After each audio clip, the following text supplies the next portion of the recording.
So how to get your audience? Obviously this is the hard part. So I try to break it down, try to go quickly.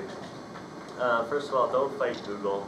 Don't fight Google? Don't fight Google. Don't fight it. They will win. They're the sumo wrestler in the room. So they actually will tell you exactly what they're looking for their websites. Don't try to trick them. You'll regret it eventually. There's a day in 2006 where tens of thousands of companies went bankrupt because they changed a line of code. I posted a link to the group last night. That's the State of the Index address for last year. Piles of really revealing stuff, what they're doing, what they expect from content producers. The next thing is create and regularly post unique content. Now this is really difficult. We've done several web series, and you got your 12 or 6 episodes, and then the site basically becomes static. Google doesn't want that. You want to bring people back. That's a lot of your traffic. You get good return traffic. Your site will do a lot better. Commit to website best practices. So this is again, avoid the black hat tactics. Follow Google's advice. It may take longer to get your growth of your audience, but you don't really want to have a spike that goes up and then disappears after a day. And then provide value-rich opportunities, right? So you can say, oh, our web series is free, but that's not really a value-rich opportunity for your viewer. Maybe you want to provide a quiz or a contest, or maybe if people register, they get an ebook. Some additional value content allow you to capture their email addresses and push along your brand. So once you have an audience and you want to engage your audience, you got to think about first understanding the segmentation of your audience. This is where the golf thing is so brilliant. Actually, my former day job was a sister company of Score Golf, and they travel all around the world. They get sponsors like crazy. It's if you really know your audience, it's not just male or female, a certain age group. You can go after religions or social status or communities, social interest, technology, occupations, geographic locations was mentioned. There's countless communities in there, and providing content for those communities and bring your content to those communities. So if you're focusing on a specific niche forum, right, you can take your videos and embed them right in that forum, bring them right to the people, or maybe just the teaser, right, so you drive people back to your website. There's a lot of talk about Web 2.0, obviously. No one really knows what it means, but essentially you can leverage the technological tools that are available with Web 2.0. I was going to mention a few. Obviously, this could be as simple as moderating comments. Very important to get those bad comments off, or engage those bad comments, and try to control or direct the conversation. But the YouTube overlay tools are very interesting compared to a lot of the players out there. You can't create an icon that links to your website or a website, an ad website or something. But you could perhaps link to a video that promotes maybe your sponsor or some other aspect of the production, or drive some kind of lead generation activity. Then, of course, you want to expand your audience. And the internet is all about, there's basically two things. You either want to be increasing your exposure or making money. Right? so if you're not going to make money off of somebody coming to your site, then you want to get their email address. You want to be able to start a conversation with them and get them to help you promote your content. And then you can flip it around. You could sell on your site access to your community, right? So an old visitor for your site is a new visitor for your partner site, and vice versa.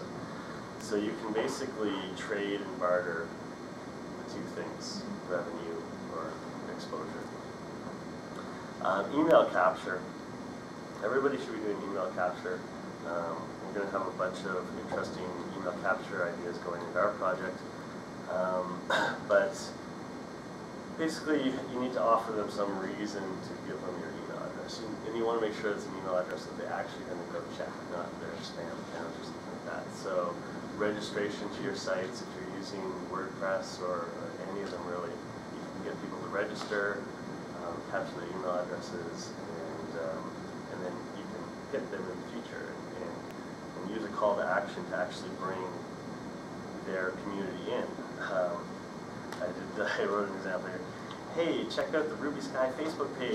Share it with your friends. That would be in an email. It would go out.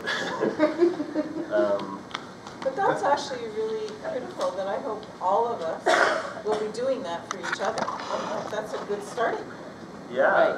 Well, yeah. I mean, our site already links to your site, and we would be happy to link to everybody's site if we had If we your. knew where you were. Yeah. And can I just say, I founded and edit Inc. Canada, which is a really, really, really deep and rich creator and financer and policy people pool of subscribed members on a Facebook group, and we have about, I think, 1,500 professionals who are everything from publicity, animation, everything you can think of who create or deal with creators.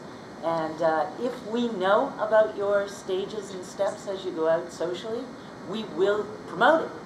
But it's entirely up to you to contact us. I don't have time to strangely sit there and look I for have you all a day. suggestion on this. Yeah. We actually create a widget Yeah. that's hosted somewhere that we could each access and update our own information. And you can bump it all up. And then we could each just embed that widget in our site. So Oh, that's a great idea. But one thing Inc. would like to do is we do a feature called FQU, sorry to use your time, but it's 5 questions for you, and we do this specifically with creators. 5 questions, we email them so you get to them on your own time, and then we post that entire interview and offer the option of interaction with our membership on the group page, and then we promote it on Twitter and everything else. And they're very, very successful, and we would love to do a feature profile with all the key creators in your projects, but you have to come get me, because I can't chase you. What's the website? Inc.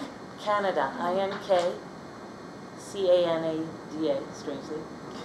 Facebook group. If you search Inc. Canada on Twitter or anywhere, Google it, and you'll find us. It's Twitter and Facebook. Sorry.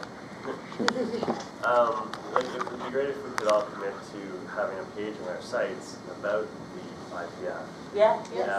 A unique page, not, one across everybody's site. But in that page, embed this widget with the links that we can then all keep update and keep our descriptions up to date and so forth. My last point was about platform adaptation. And, it's really easy to focus on Facebook and Twitter because they're like the big ones, right? But they're also the noisiest, right? The internet is a very noisy place. And a big part of Web 2.0 is creating places that are less noisy. So you take a look at all the platforms out there.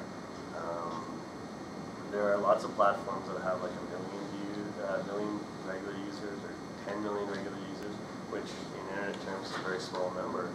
But in terms of internet views, like video views, those are huge, right? So maybe you could jump ahead of the pack by finding a particular niche internet destination that you can bring specific content to and utilize better. So we're doing the Facebook applications, the iPhone applications, etc. But maybe you want to look at smaller ones too. Thanks a lot. Great. Any questions? Oh, yeah,